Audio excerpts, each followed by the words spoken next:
Alright, so the About page is a great place to start in order to find more basic information about Tumblr. So, if we scroll down, we'll see that the founder and CEO is David Karp. It was founded in 2007, and the location is 35 East 21st Street, located on the 10th floor in New York City. But that doesn't really give us a lot of information. So now let's move on. A lot of information about the ownership. So now let's move on to hoovers.com. I've already pulled it up via the Pathfinder on iLearn, and then it took me to ProQuest, which then took me here. So it says here that the company was formed in 2007, which is which is the same information that was on the About page, and the investors include Spark Capital, Union Square Ventures, Sir Richard Branson, and Sequoia Capital, which is something that the main About page didn't say. So next, let's look at who is involved in creating and editing and moderating the content on the site. So let's go back to the About page, and we see here that there are 107.7 million blogs, 50.6 billion posts, 175 employees. So this shows that it's actually a combination of both employees and user-generated content. So everyday users have blogs, and they post blog posts, either original content, their photography, thoughts, but then they also can read blog stuff from other sites. And then of the 175 employees, they're obviously updating how the function of the site and the different content. So let's look at somebody's specific Tumblr page to find out an example of who created the content. So what I've done is I've gone to one of my followers called fooddelicious.tumblr.com, and they have a blog dedicated to food, and I'm trying to find out who exactly runs this blog. And it's actually very difficult to find out. There's not much information as who is the creator. Click on message, still nothing. So it's very interesting to see how anonymous users' content can be. Next, I think it'd be good to look at a more specific example where I know where some of the user-generated content comes from. So this is the Tumblr Meetup page. A Tumblr Meetup is basically an area that gives users information about where the next Tumblr Meetup is, which is actually pretty neat because they can share information with other Tumblr users and talk about their interests.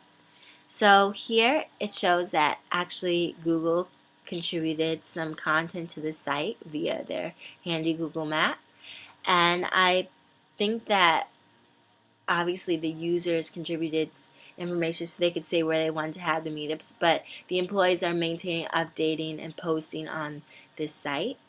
And if I tried to scroll down to see if we could find anything, but no, it's just to recap, it's basically the employees, the users that are petitioning to where they want the site, as well as Google.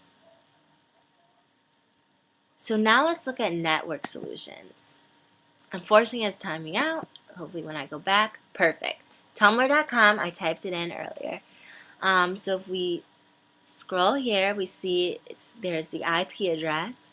And if we scroll down here, it says that the domain administrator is Tumblr Inc. The domain name is tumblr.com. Administrative contact Tumblr Inc. The location. Technical contact Tumblr Inc. Same address as that was on the About page.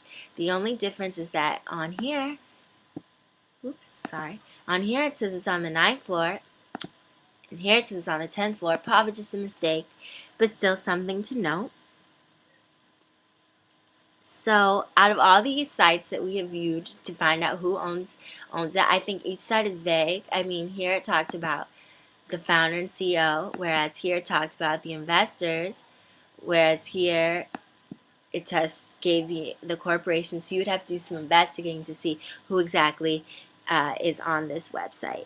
So in hypothetical example of how ownership might negatively impact the content on this site.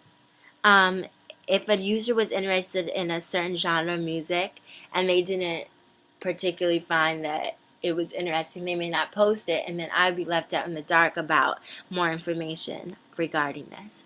So now, regarding the genre of music. So now let's look up the Wikipedia page on Tumblr. I already typed it in. Something important to note here, Marco Arment, he says he's a co-founder, which actually it never mentioned on any of this other sites. But it does come from a reputable source. This is actually one of the ways to check to see if what's on Tumblr is on the Wikipedia page is reputable.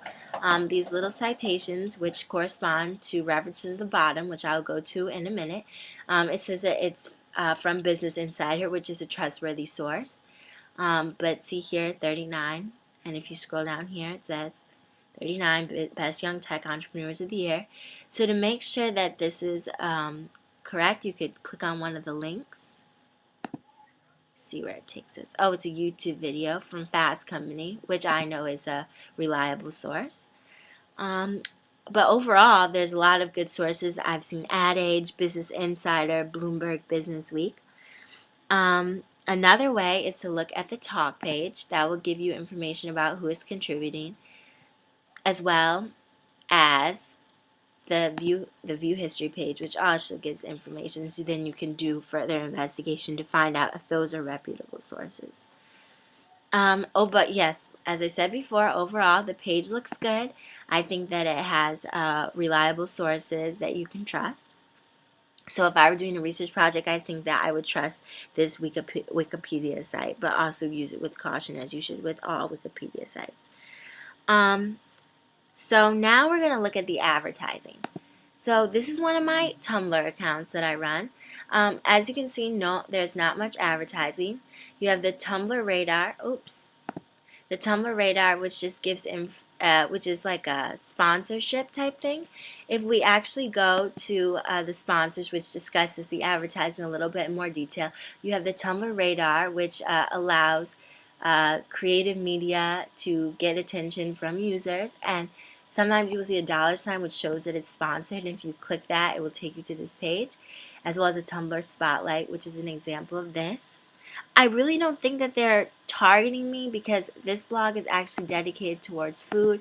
My other blog is dedicated towards fashion, and really the ads really don't correspond with the interest of the blog. See, not a bad. I wouldn't even know what that was and probably would not click on it since it doesn't correspond with my interest.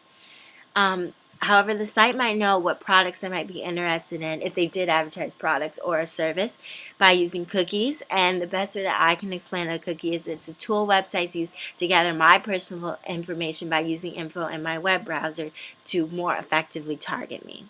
So the advertising might negatively impact what content sites editors decide to include or exclude on the page. Because they don't really target their advertisements, there may be something that I find offensive, or I mean not offensive, but something that I don't really agree with, which would then maybe discourage me from using their site in the future. So maybe something that Tumblr might want to look at is targeting their ads towards what their users are interested in. Now let's look at the private policy features. So we're just going to go to tumblr.com/privacy. Getting ahead of myself here with that thing. So I think overall that the privacy features are relatively easy to understand. It does get a little complicated with the with whom section. It doesn't say much about about selling information to other third-party sites. The only time sell was mentioned is regarding business assets, but that really has nothing to do with as much to do with personal information. To sign up, users do not actually need geographical or financial information. You just need an email and a username, and I think it asks your birthday because sometimes there is some age-restricted content on the site. But giving geographical and financial information may be difficult because people may not be staying in one place or having established credit information to put on the website. So next, we're going to look at Privacy Fix. We're going to log back in real quick. So look at Privacy Fix. The handy dandy health bar here shows that my privacy risk is high, which does bring some concern. But I like how that they can't share addresses with my data with other marketers. Things that I would fix are the social widgets and the ad trackers, because that could give them access to my third-party information. Now let's look at the collusion graph. It's connected with multiple websites, which doesn't really make me comfortable, but some of the examples are Scorecard Research, Google Analytics, QuantServe, and Amazon Oz, and we could look at that further to see what that information. So some potential and problems that could arise from this is that if I shared some personal information, because Tumblr is a place where people express themselves, it could then bite them in the behind in the future, because the information could come out about them that they maybe wouldn't want the public to know.